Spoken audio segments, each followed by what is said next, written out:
प्रिय छात्रों, आपके इस YouTube चैनल पर एक बार फिर से स्वागत है। ठीक है फ्रेंड्स, आज हम कक्षा 10 की प्रश्नावली 1.1 का प्रश्न क्रमांक 4 को हल करेंगे, जो इस प्रकार है। न्यूक्लियर विभाजन प्रमेयिका का प्रयोग करके दर्शाइए कि किसी भी धनात्मक पूर्णांक का घन 9m 9m+1 या 9m+8 के रूप का होता है। ठीक है, चलिए इसे हम न्यूक्लियर विभाजन विधि से हल करेंगे। तो सर्वप्रथम इसमें क्या बोला कि धनात्मक पूर्णांक का घन, मतलब कोई धनात्मक पूर्णांक है तो माना कोई धनात्मक पूर्णांक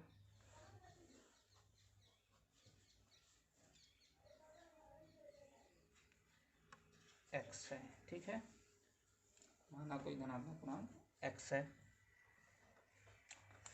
अब इसे न्यूक्लियर विभाजन विधि से हम हल करते हैं। यहाँ पर धनात्मक पूर्णांक हम क्या माने, x। ठीक है,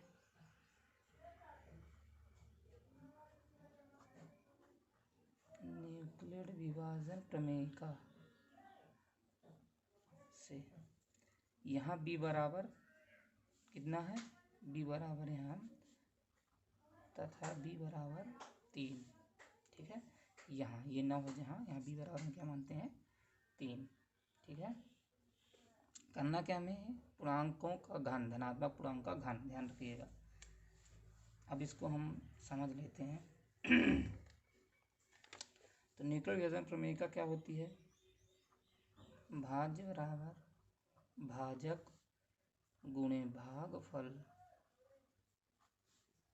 प्लस शेषफल। ये आपकी न्यूक्लियर विभाजन एल्गोरिथम होती है। ठीक है, इसमें क्या होता है, अब इसमें हम पहले रफ की मदद से समझ लेते हैं। जैसे इसमें क्या है, b आपका भाजक है, तो 3 आपका कोई धनात्मक पूर्णांक कितना माने हम, x। तो हम 3 का x में भाग देते हैं, तो हमें तो नहीं पता कितनी बार जाएगा, है ना। तो हम मान लेते हैं q बार जाएगा और r शेषफल आएगा। ना तो हमें पता कितनी बार जाएगा, तो मान लिए q। ठीक है, ये रफ कार्य है, q बार जाएगा और शेषफल r आएगा। ठीक फ्रेंड्स, अब यहाँ पर हम जैसे आपका भाज्य x था, भाजक 3 से हम भाग दिए, भागफल कितना आया, q आया, शेषफल कितना, r आया। तो इसको हम इस रूप में भी लिख सकते हैं, 3q + r। ठीक है, इसी को हम मान लिए समीकरण फर्स्ट। अब ध्यान रखिएगा, r जो है, r का शेषफल जो r, इसका मान 3 से ज़्यादा नहीं हो सकता। ठीक है, 3 से ज़्यादा नहीं हो सकता, 3 से कम ही होगा, क्योंकि शेषफल भाजक के बराबर का नहीं हो सकता। ठीक है, तो हम इसके लिए लेते हैं r के संभव मान। r बराबर है तो 0 होगा या 1 होगा या 2 होगा। ठीक है, अब r 0 से बड़ा, ठीक है, r का मान 0 से बड़ा या 0 के बराबर या b से छोटा होगा। ठीक है, इसको हम इस तरह भी लिख सकते हैं, बराबर r का मान, ठीक है, कितना होगा, 0 से बड़ा, तो r और b की जगह में 3 लिख दिए। r की जगह में हम r का मान जो है 0 से बड़ा या बराबर होगा, लेकिन 3 के मान से छोटा होगा, लेस देन होगा। ठीक है, अब समीकरण फर्स्ट में, अब यहाँ से हम चलते हैं इसको, समीकरण फर्स्ट में r का मान 0 रखने पर, ठीक है, r का मान, समीकरण फर्स्ट में r का मान 0 रखने पर, मतलब r बराबर हम 0 रखेंगे। ठीक है, तो r बराबर, ये समीकरण फर्स्ट है, x बराबर 3q + r की जगह हम क्या रखेंगे, 0। ठीक है, अब इसको हल करेंगे तो x बराबर ये कितना हो गया 3 क्यूब। ठीक, अब हम ये देखते हैं कि इसमें हमें करना क्या है।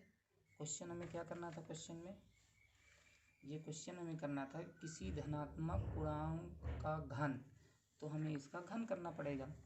तो हम इसका भर तो घन कर नहीं सकते है ना, इसका घन और इसका घन हमें करना पड़ेगा, दोनों का घन करना पड़ेगा, दोनों पक्षों को। तो हम लिखते हैं अब दोनों पक्षों का घन करने पर, ठीक फ्रेंड्स,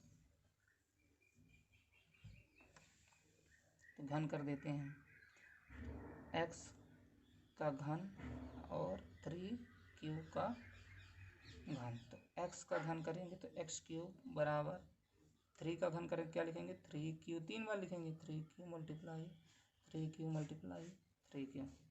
तो x क्यूब बराबर 3 3 9 9 3 27 क्यूब। ठीक है, 3 3 9 3 27 और गुणा करने पर घातें जुड़ती हैं तो इसलिए q की घातें 3 या q हो गया। ठीक है, ये आपका हो गया। अब आगे इसको हल करते हैं। हमें कैसा चाहिए इसका, हमें इसको सवाल में क्वेश्चन में आपको देख लेना है कि इसको हमें 9m+1 के रूप में बनाना है। ठीक है, तो इसको हम इस तरह लिख सकते हैं ना, इसमें 9 इंटू या ऐसे लगा लीजिए 3q की घातें 3, 3q की घातें 3। ठीक है, यहाँ पर लिख लेते हैं 3q की घातें 3 बराबर m। ठीक है, जहाँ m कोई धनात्मक पूर्णांक है। ठीक है, तो x क्यूब बराबर 9, इसकी जगह क्या रखा जाएगा 3m। ठीक है फ्रेंड्स, ये आपका समीकरण 2 हुआ। अब इसी प्रकार समीकरण आगे चलते हैं।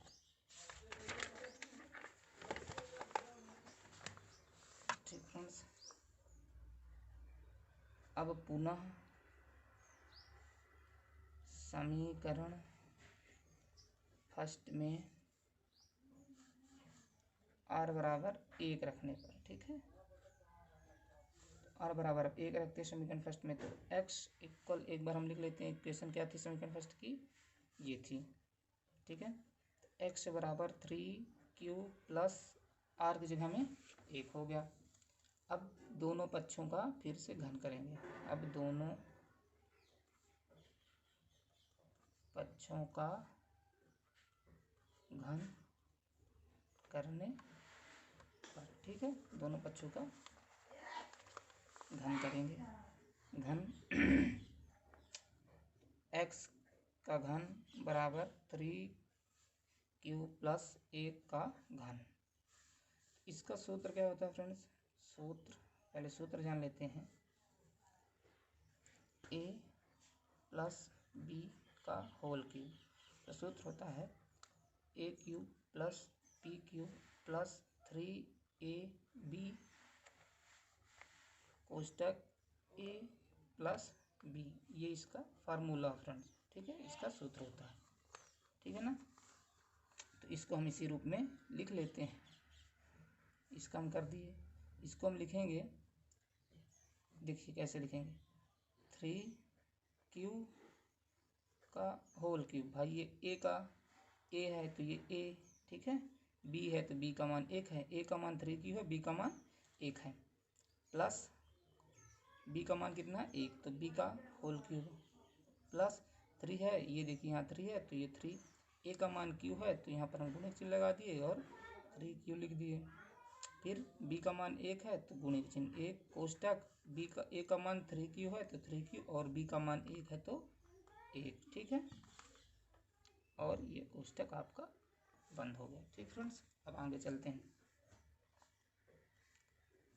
x क्यूब बराबर इसका करेंगे मल्टीप्लाई तो कितना होगा 3 का 3 बार करना है, तो 3 3 9 त्रिक 27 क्यूब की घाते 3 धन 1 का करेंगे घन, चाहे जितनी बार करें 1 का बार घन घन क्यूब कुछ भी करे एक ही आएगा।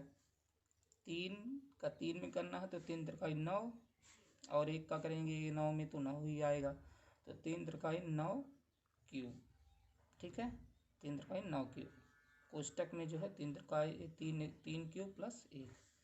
फिर से इसको हल करते हैं तो ये ऐसा हो जाएगा, प्लस 1 9 त्रिक 27 क्यूब स्क्वायर, ठीक है, प्लस 9 क्यूब। ठीक है, अब एक्स क्यूब बराबर, इसको हम एक को अचर पद को अलग लिख लेते हैं और ये साथ में लिख लेते हैं, plus 27 Q square plus 9 cube plus 1। अब इसको हमें इसमें से इस तीनों में से कॉमन लेना है। क्या कॉमन लेना है हमें? अब हमें इसको किस रूप में बनाना है? हमें इसको इस रूप में बनाना फ्रेंड्स, इस रूप में बनाना है। ठीक है, 9m प्लस 1 के रूप में बनाना है। तो इसके लिए हम क्या करेंगे,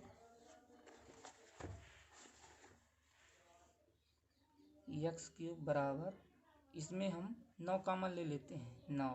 ठीक है, तो इसमें क्या बचेगा, 9 कॉमन ले लेते, इसमें 9 का भाग देंगे 27 में, तो 3 9 त्रिक 27 और क्यूब बचा, क्योंकि क्यूब हम कॉमन क्यूब ही कॉमन ले सकते हैं, लेकिन क्यूब कॉमन नहीं ले, क्योंकि हमें इस रूप में चाहिए तो हम क्यूब कॉमन नहीं लेंगे।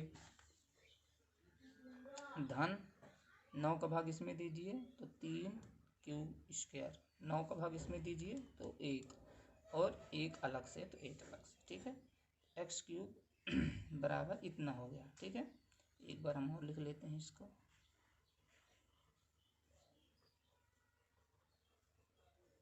अब इसकी जगह में हम यहाँ पर लिख देंगे 3 क्यूब की घात 3 3 क्यूब की घात 2 धन 1 बराबर m। ठीक है, जहाँ m कोई धनात्मक पूर्णांक है। ठीक है, जहाँ m कोई धनात्मक पूर्णांक है। ठीक है फ्रेंड्स, तो इसको हम लिख देते हैं x घाते 3 बराबर 9 और इसकी जगह हम पूरे m प्लस 1। ये आपका हो गया समीकरण 3, हम यहाँ पर लिख देंगे। अब समीकरण फर्स्ट सेकंड व समीकरण थर्ड से, तो एक्स क्यूब दोनों है, तो एक्स क्यूब का मान कितना है, 9m या 9m प्लस 1, यही हमको सिद्ध करना था, इसी को हमें प्रूव्ड। ठीक है, ठीक फ्रेंड्स, आज के लिए इतना ही।